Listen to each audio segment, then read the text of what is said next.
What is up, ladies and gentlemen, boys and girls, and beasts of all ages, shapes, and sizes? Oh, we're returning back. We're returning back to that good old-fashioned Seminello, aka McDame. We gotta hit them obscure units. Not the known, but the obscure units of measurementes. I don't know what measurementes are, but I know that they exist and they are obscure. Help, you know the deal, ladies and gentlemen. Link in the description down below to the main man, the true teacher, the dean, if you will, of Salmonella Academy, with the brain juice and the knowledge sauce. Let's get this gravy train rolling. With your obscure ass, with your units of measurements looking at, play button looking at.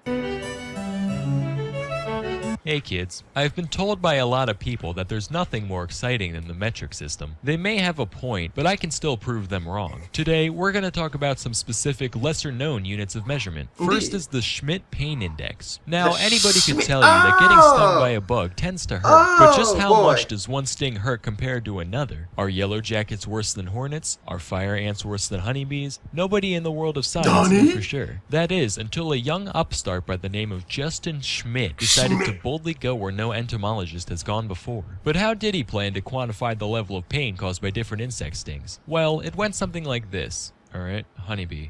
Honeybee? Let's see. Ow, God, that hurt. God. I'll give that Okay, like a 2. Fine. Next, paper wasp. Paper wasp. Okay, that's like a 3. Okay, gotcha. Next, let's try bullet ant. The bullet ant? Jesus Christ, Mary Mother of Satan's left nipple. It's like my hand is made entirely out of urethras, and each and every one is having a red-hot catheter put in and ripped out 5 times every second. My very being is on fire. My only desire left is for death himself to bless me with sweet relief. I'll give that a 4. No. 4+. In all seriousness, though, I'm pretty sure the index is meant to be logarithmic, like earthquake magnitudes. So just like a magnitude 7 earthquake is 10 times as powerful as a magnitude 6, a bullet ant sting causes 100 times as much pain as a honeybee. In total, Schmidt cataloged 78 different species of the order Hymenoptera, which includes ants, bees, and wasps. You can tell a man is really dedicated to his job when, after getting stung by 77 insects, he says to himself, you know what? That wasn't enough. I need one more creature to inject its venom into me, and only then will this list be complete. I guess you could say he just really gave a Schmidt.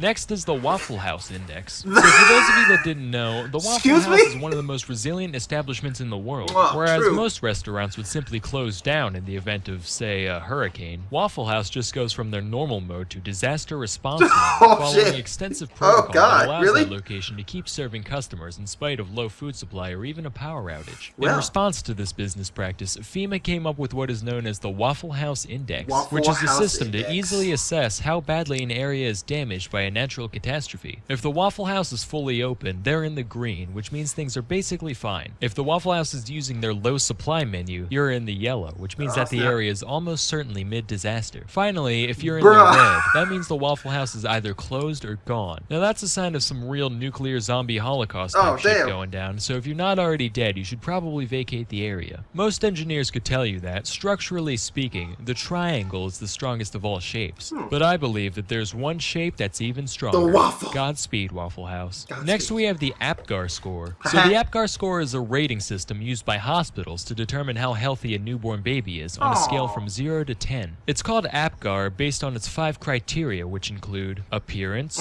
pulse, grimace, activity, and respiration. And each of these is rated on a scale from 0 to 2 to get your final score. Personally, I think this set of standards is a little flawed. Here's an example. Well, it's completely blue, and it doesn't really want to move at all, but it's got a really fast heartbeat and it's screaming really loudly. I'd give this baby like a 6 out of 10. That's good enough. So in response, I've invented my own rating system. It's called the Ragu score. R is for reflexes. It's common knowledge that if you hold any healthy baby by its feet and then drop it, it'll always land upright. If your baby can't do that, that's a sure sign that it's defective. A is for abnormality. If your baby seems weird, that's typically a good indicator that it's weird. G still stands for Grimace, just like in the Apgar test, only instead of looking at the baby's facial expression, you just bring Grimace from McDonald's into the room and see how the baby reacts. If it starts crying, that's a good sign because Grimace is absolutely fucking terrifying. True. And finally, U is for ugly, just because that might sway your me. decision on whether or not you want to keep it. Now, if the baby passes the test, it gets to go home, but if it fails, then it gets shipped off to the factory and made into Ragu, hence the name of the test. Some people might be upset by this fact, but you know what they say, pray go today,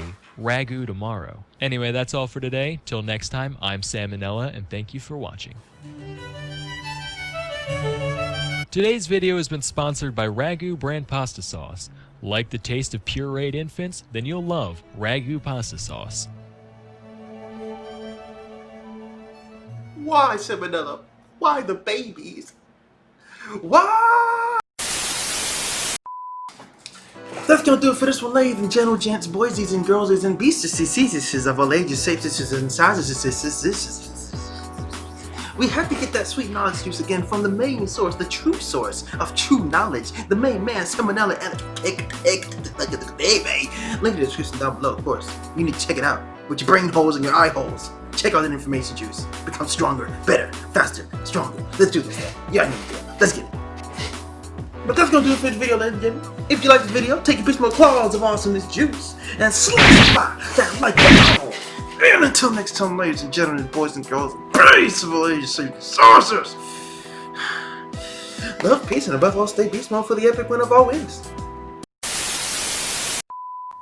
Knowledge Juice merch available right now. Look at the description, radar.com/basicallyboy52. Get your knowledge juice, ladies and gentlemen. I'm so excited about this. Shout out to my boy Black Cat for doing the dudes and helping your boy out, man.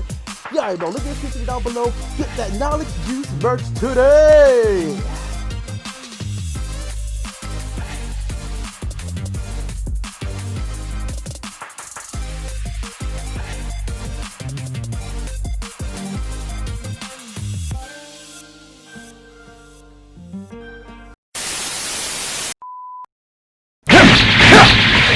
Oh!